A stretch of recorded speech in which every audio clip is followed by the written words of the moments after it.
Hello అండి, welcome to Saritha natural vibe. ఈరోజు recipe వచ్చేసి ఓ మంచి స్నాక్ రెసిపీ, క్యాలీఫ్లవర్ పకోడీ. కొంచెం సాఫ్ట్గా, కొంచెం క్రంచీగా, రైనీ సీజన్లో కానీ వింటర్ సీజన్లో కానీ ఇలా వేడివేడిగా స్పైసీగా పకోడీలు చేసుకుంటే చాలా రుచిగా ఉంటాయి. పిల్లలు కూడా చాలా ఇష్టంగా తింటారు. పిల్లలు స్కూల్ నుంచి వచ్చేసరికి ఇలా ఇన్స్టెంట్గా స్నాక్ రెసిపీస్ చేసి పెట్టుకోవచ్చు. చాలామందికి అయితే క్యాలీఫ్లవరు, క్యాబేజీ అంటే ఇష్టంగా తినరు అంతగా.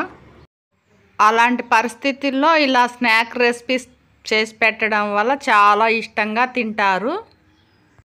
క్యాలీఫ్లవర్ తెచ్చుకొని ఇలా మీకు నచ్చిన సైజులో ఒలిచి పెట్టుకోండి. ఇప్పుడు ఒక గిన్నె తీసుకొని ఒలుచుకున్న ముక్కలన్నీ ఆ గిన్నెలో వేసుకోవాలి. తర్వాత వాటర్ పోసుకొని కొద్దిగా ఉప్పు వేసుకొని, ఒక చెంచాడంతా ఉప్పు వేసుకొని స్టవ్ ఆన్ చేసుకొని స్టవ్ మీడియంలో పెట్టుకొని ఒక ఉడకనిచ్చుకోవాలి. ఇలా 20% ఉడికిన తర్వాత స్టవ్ ఆఫ్ చేసుకొని నీళ్ళన్నీ వంపేసుకొని రెడీగా పెట్టుకోవాలి. ఇప్పుడు పకోడీ చేయడానికి టేబుల్ స్పూన్ జీలకర్ర, టేబుల్ స్పూన్ ఉప్పు అంటే రుచికి తగినంత వేసుకోండి. తర్వాత కరివేపాకు, సన్నగా పొడవుగా కట్ చేసి పెట్టుకున్న ఉల్లిపాయ ముక్కలు, సన్నగా కట్ చేసి పెట్టుకున్న పచ్చిమిర్చి ముక్కలు ఇవన్నీ రెడీగా పెట్టుకోవాలి. ఆ తర్వాత ఒక మిక్సింగ్ బౌల్ తీసుకొని ఉడికించుకొని పెట్టుకున్న కాలీఫ్లవర్ ముక్కల్ని ఆ మిక్సింగ్ బౌల్లో వేసుకోవాలి. ఇలా వేసుకున్న తర్వాత రెడీగా పెట్టుకున్న కరివేపాకు, ఉల్లిపాయ ముక్కలు, పచ్చిమిర్చి, రుచికి తగినంత ఉప్పు, జీలకర్ర ఆ కాలీఫ్లవర్ ముక్కల్లో వేసుకొని టేబుల్ స్పూన్ అంత ఫ్రెష్ జింజర్ గార్లిక్ పేస్ట్ కూడా వేసుకోవాలి. అల్లం వెల్లుల్లి పేస్ట్ వేసుకున్న తర్వాత పచ్చిమిరపకాయలు వేసినా కూడా పొడి కారం వేసుకోవడం వల్ల చాలా రుచిగా ఉంటాయి స్పైసీగా. ఒక టేబుల్ స్పూను పొడి కారం వేసుకున్న తర్వాత అవన్నీ ఒకసారి బాగా మిక్స్ చేసుకోవాలి. ఇలా మిక్స్ చేసుకున్న తర్వాత ఇప్పుడు 2 టీ గ్లాసులంతా శనగపిండిని వేసుకోవాలి. ఈ పూల్ గోబీతోని మంచూరియా కూడా చేస్తూ ఉంటారు.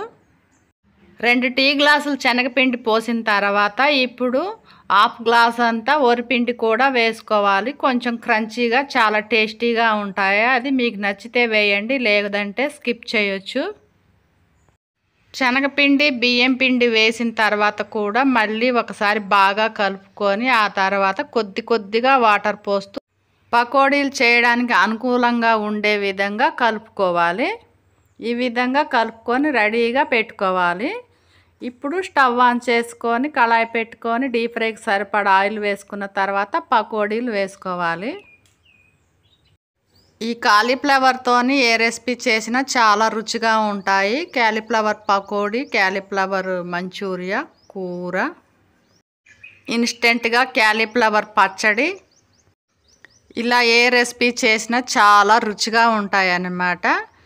1 నిమిషం వేగిన తర్వాత రెండో వైపు తిరగేసుకోవాలి. మొత్తం కలుపుతూ ఉండాలి. అంతా సమానంగా డీప్ ఫ్రై అయ్యే విధంగా కలుపుతూ ఉండాలి. ఎప్పుడు నార్మల్గా చేసే విధంగా కాకుండా అప్పుడప్పుడు ఇలా డిఫరెంట్ స్టైల్లో చేయడం వల్ల పిల్లలు అయినా పెద్దవాళ్ళైనా చాలా ఇష్టంగా తింటారు. చాలా క్విక్గా ఇన్స్టెంట్గా అయ్యే ఈవినింగ్ స్నాక్ రెసిపీ. చక్కగా ఓ మంచి రంగు వచ్చే వరకు వేయించుకొని ఓ మంచి రంగు వచ్చిన తర్వాత స్ట్రైనర్ సాయంతో తీసుకొని సర్వింగ్ బౌల్లోకి సర్దుకోవాలి.